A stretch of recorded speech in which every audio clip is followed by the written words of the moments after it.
Hello hi വണക്കം മക്കളെ വണക്കം. അങ്ങനെ ഇന്ന് ശേഖർ കമ്മുലാസ് കുബേര ധനുഷ് നായകനായിട്ടെത്തിയ കുബേര എന്ന സിനിമയാണ് കണ്ടത്.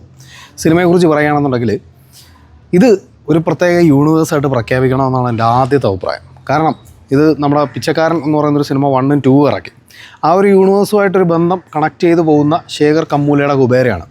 കുബേര എങ്ങനെ ഉണ്ടാവുന്നു, അതുപോലെ തന്നെ ഈ പറയുന്ന കണക്ക് പിച്ചക്കാരൻ എങ്ങനെ ഉണ്ടാവുന്നു എന്ന് പറയുന്ന ഒരു കൺസെപ്റ്റുകളുണ്ടല്ലോ, ആ കൺസെപ്റ്റുകളെ വളരെ വിശദമായിട്ട് 3.5 മണിക്കൂർ വളരെ വിശാലമായിട്ട് കഥാപാത്രങ്ങളിലൂടെ കഥ പറഞ്ഞു പോകുന്ന ശേഖർ കമ്മൂലയുടെ കുബേരയാണ്.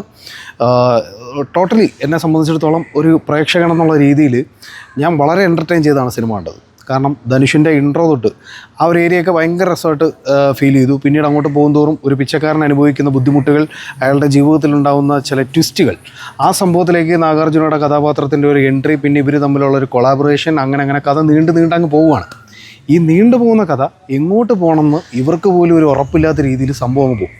പക്ഷേ ജെന്യൂൻലി പറയുകയാണെന്നുണ്ടെങ്കിൽ ഇതിൻ്റെ ഫസ്റ്റ് ഹാഫ് അത്യാവശ്യം നല്ല രീതിയിൽ തന്നെ മേക്ക് ചെയ്തിട്ടുണ്ടായിരുന്നു. കഥയ്ക്കൊരു ആ ബിൽഡപ്പ് കൊടുക്കുന്നൊരു ബിൽഡപ്പിന് ഒരു വാല്യുബിളായിട്ടുള്ളൊരു സംഭവം ഉണ്ടായിരുന്നു. പക്ഷേ ഈ ഫസ്റ്റ് ഹാഫ് അങ്ങോട്ട് കഴിഞ്ഞ് വരുന്നിടത്തു നിന്ന് പടം പിച്ചക്കാരൻ യൂണിവേഴ്സുമായിട്ടൊരു കണക്ഷനുണ്ട്. ഇതിനകത്ത് ആ വിജയ് ആൻ്റണിക്കും കൂടെ ഒരു റോള് കൊടുത്തിരുന്നെന്നുണ്ടെങ്കിൽ സംഭവം രസമായി പോയേനെ. കാരണം ഇവരെ ആ ഒരു കൊളാബറേഷൻ അടിപൊളിയായിട്ട് വർക്കായേനെ. അപ്പോൾ ധനുഷിൻ്റെയും ഈ പുള്ളിയുടെയും കൂടെ ഒരു കൊളാബ് കയറി വരികയാണെന്നുണ്ടെങ്കിൽ ഈ പിച്ചക്കാരൻ യൂണിവേഴ്സ് ഇനിയും എക്സ്പാൻഡ് ചെയ്ത് വേൾഡ് വൈഡ് പിച്ചക്കാരന്മാരുടെ ഒരു സ്റ്റോറിയും കൂടെ ക്രിയേറ്റ് ചെയ്യാൻ പറ്റുമെന്നായിരുന്നു എൻ്റെ ഒരു അഭിപ്രായം. പിന്നെ അതിനകത്തൊരു വില്ലനായിട്ട് വരുന്നൊരു കക്ഷിയുണ്ട്. പുള്ളിക്കാരനും ഈ പിച്ചക്കാരൻ യൂണിവേഴ്സിൻ്റെ ഒരു ഭാഗമാവുന്നുണ്ട്. ഏതാ മറ്റേതിനകത്ത് വിജയ് ആൻ്റണിക്ക് ഒരു നേർച്ചയുടെ ഭാഗമായിട്ടാണെന്നുണ്ടെങ്കിൽ ഇതിൽ വെല്ലുവിളിയുടെ ഭാഗമായിട്ടാണ്. ശരിക്കും പറഞ്ഞാൽ പടം സെക്കൻഡ് ഹാഫിലേക്ക് വരുമ്പോഴത്തേക്ക് ഒരു ക്യാറ്റ് ആൻഡ് മൗസ് ഗെയിം കളിക്കുന്നൊരു പരിപാടി തുടങ്ങും.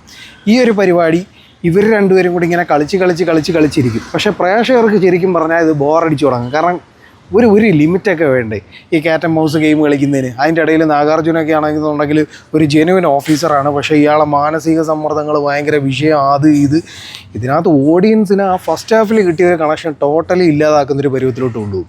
പിന്നെ ഈ അടുത്ത കാലത്ത് കുറച്ച് നാളായിട്ടൊന്ന് മാറിയിരിക്കുന്നൊരു സാധനം ഉണ്ടായിരുന്നു, പാസം തിരിച്ചു കൊണ്ടുവന്നിട്ടുണ്ട്.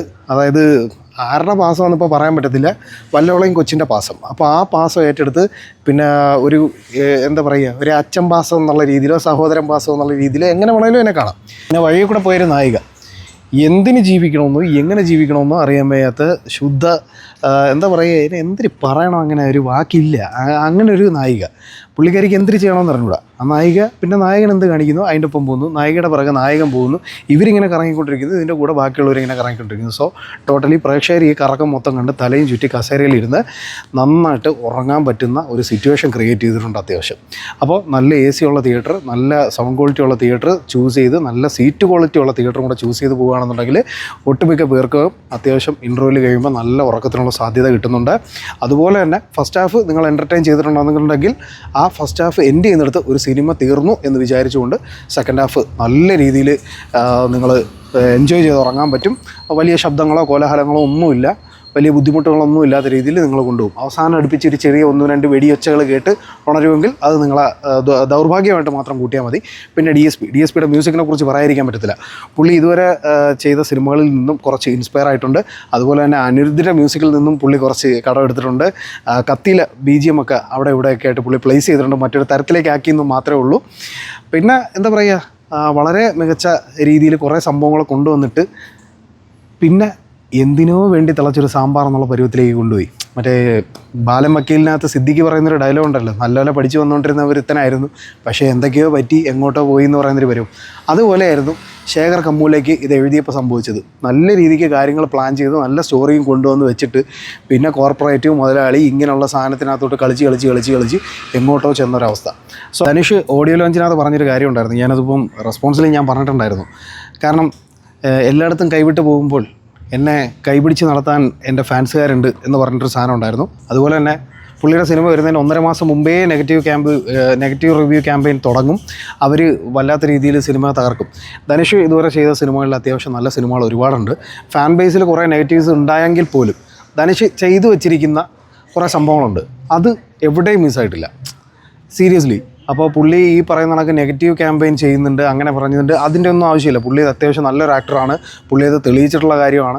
പുള്ളി ഇതിനോടകം തന്നെ നല്ല സിനിമകളുടെ ഭാഗമായിട്ടുള്ളൊരു വ്യക്തിയാണ്, നാഷണൽ അവാർഡ് വാങ്ങിച്ച വ്യക്തിയാണ്.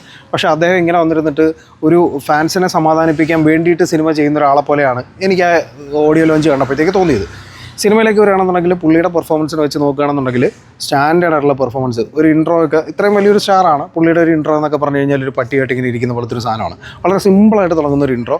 അതുപോലെ തന്നെ ബാക്കിയുള്ളവരുടെ ക്യാരക്ടേഴ്സിനെ വെച്ച് നോക്കുകയാണെന്നുണ്ടെങ്കിൽ ഇതിനകത്ത് പിന്നെ നാഗാർജുനയുടെ ക്യാരക്ടർ പുള്ളിയെ ഈ സിനിമയിലോട്ട് കൊണ്ടുവന്നത് ശരിക്കും പറഞ്ഞാൽ എന്തിനാണെന്ന് എനിക്കറിയത്തില്ല. ഇതിപ്പം തമിഴിൽ നിന്ന് വേറെ ആരെങ്കിലും ചെയ്തിരുന്നെങ്കിലും മതിയായിരുന്നു. പുള്ളി ഇത്രയും വലിയൊരു സംഭവമായിട്ട് ഇവിടെ കൊണ്ടുവന്ന് വെച്ചിട്ട് പുള്ളിയുടെ ക്യാരക്ടറൊന്നും ചെയ്യാനില്ലാതെ ഒരു നീതിമാൻ എന്ന് പറയുന്നതല്ലാതെ പുള്ളിക്ക് നീതിപരമായിട്ടൊന്നും ചെയ്യാൻ പറ്റാതെ അവസാനം ഒരു 5 മിനിറ്റ് എന്തൊക്കെയോ കാണിച്ചു കൂട്ടിയിട്ട് കുറേ പേരെ വെടിവെച്ച് പൊട്ടിച്ച് പോകുന്നൊരു കഥാപാത്രമായിട്ടാണ് തോന്നിയത്.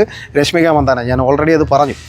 നായിക ഇങ്ങനെ പിറകെ നടക്കുന്നു, നായകൻ പിറകെ നടക്കുന്നു, ഇവർ രണ്ടുപേരും പ്രേമമല്ല കേട്ടോ, ഇവരിങ്ങനെ അങ്ങോട്ടും ഇങ്ങോട്ടും പിറകെ നടക്കലാണ് മെയിൻ പരിപാടി. എന്നെ കൊല്ലാൻ പോടെ, എന്നാൽ ഞാൻ പിറകെ വരാം, എന്നെ കൊല്ലാൻ പോടെ, എന്നാൽ ഞാൻ പിറകെ വരാം, ഇങ്ങനെ നടക്കുന്നൊരു സാധനം. അപ്പം അവർക്കും പ്രത്യേകിച്ചൊന്നും ചെയ്യാനില്ല, കൊടുത്തിരിക്കുന്ന ഡയലോഗുകളൊക്കെ അവരും പറഞ്ഞിട്ടുണ്ട്.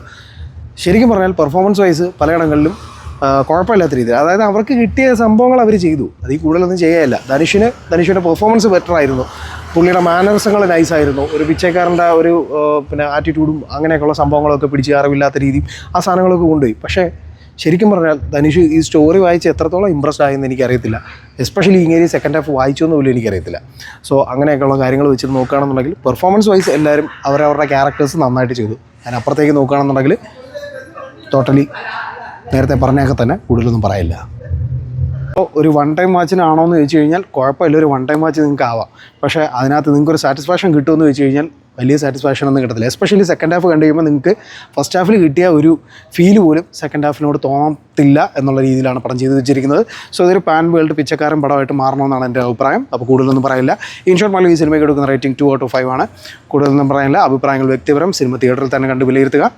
അപ്പോൾ നമ്മുടെ ചാനൽ വരുന്ന വീഡിയോസൊക്കെ ഇഷ്ടപ്പെടുകയാണെന്നുണ്ടെങ്കിൽ ചാനൽ സബ്സ്ക്രൈബ് ചെയ്യുക. അതുപോലെ തന്നെ വീഡിയോ ഇഷ്ടമായാൽ മറ്റുള്ളവർക്ക് ഷെയർ ചെയ്ത് കൊടുക്കുക. നിങ്ങളുടെ അഭിപ്രായങ്ങൾ കമൻറ്റ് ചെയ്യാൻ മറക്കരുത്. പുതിയ വീഡിയോസും റിവ്യൂസും ഒക്കെ ആയിട്ട് ഞാൻ വീണ്ടും വരുന്നതായിരിക്കും. അതുവരേക്കും ബൈ ബൈ.